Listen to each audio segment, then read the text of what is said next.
So let's say one of the top cricketers in the country, Virat Kohli. Okay. ठीक है.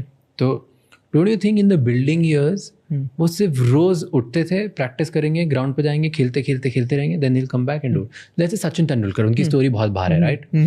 And वो इस बारे में बात करते हैं. वो रोज उठते थे और 16 घंटा प्रैक्टिस करते थे सिर्फ बैट बॉल. करेक्ट. तो इसमें तो उन्होंने मल्टी डिसिप्लिनरी सेंसर उनके आसपास एक्टिविटी नहीं हुआ क्योंकि वो सचिन तेंदुलकर थे. नहीं, I am just joking. See what happens is they took up that one task and they wanted to be top at that task. तो जैसे आपने कहा कि वो नॉइज वगैरह आप सब हटा दो, आप मुझे वो एक ही सर्किट बनानी है. लेकिन अगर हम सचिन तेंदुलकर की भी बात करें, do you think that his strength led him to become a good batsman? His physical strength, his strategy led him to become a good batsman.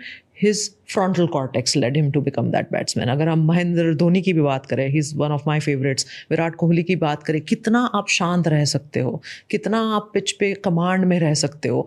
Things will go wrong. How can you modulate that? तो वो कहाँ से आता है? वो cortex से आता है. ठीक है. तो शायद वो मल्टी सेंसरी स्टिमुलेशन नहीं कर रहे हैं, जो कि एक जनरल ब्रेन ग्रोथ की बात हम कर रहे हैं, but they are building their frontal cortex. कोई भी स्पोर्ट्समैन जो होता है ना, केवल स्ट्रैटेजी से, केवल स्ट्रेंथ से, केवल उससे नहीं जीत पाता है. It is only the frontal cortex. और ये स्टडी किया गया है by the way. Soccer players में, बास्केटबॉल के प्लेयर्स में, NBA में काफ़ी सारे ऐसे स्टडीज़ किए गए हैं कि जो गेम से पहले काफ़ी सारे ब्रेन स्कैनिंग किए जाते हैं, और गेम के बाद, गेम के बीच में क्या हो रहा है. तो जब गेम से पहले people who have a very balanced frontal cortexes, जिनकी जो ये अल्फा पीक जो मैं बोल रही हूँ वो एकदम टॉप पे है, they are the ones who perform better. Because they are the ones very, I think one of the tennis stars, बहुत बेहतरीन टेनिस खेलता था लेकिन एकदम गुस्सा हो जाता था, रैकेट फेंक देता था, ये कर देता था. So that is where the amygdala hijack जो हम बात कर रहे थे.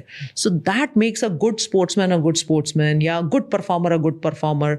सो आई थिंक अगर हम जनरल लोगों की बात करें, barring these super ultra focused performers, sensory stimulation is must, otherwise will go into dementias.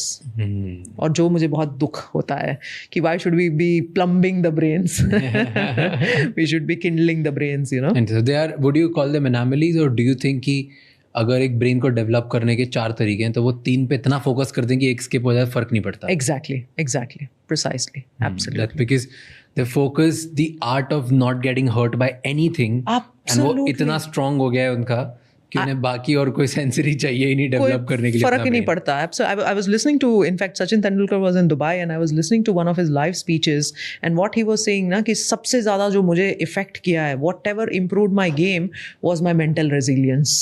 अब सोचो आप, you know, आपका क्या बात कर रहे हो, and you're talking of a mental fitness. So कोई भी आप चीज़ ले लो ना, मुझे ऐसा लग रहा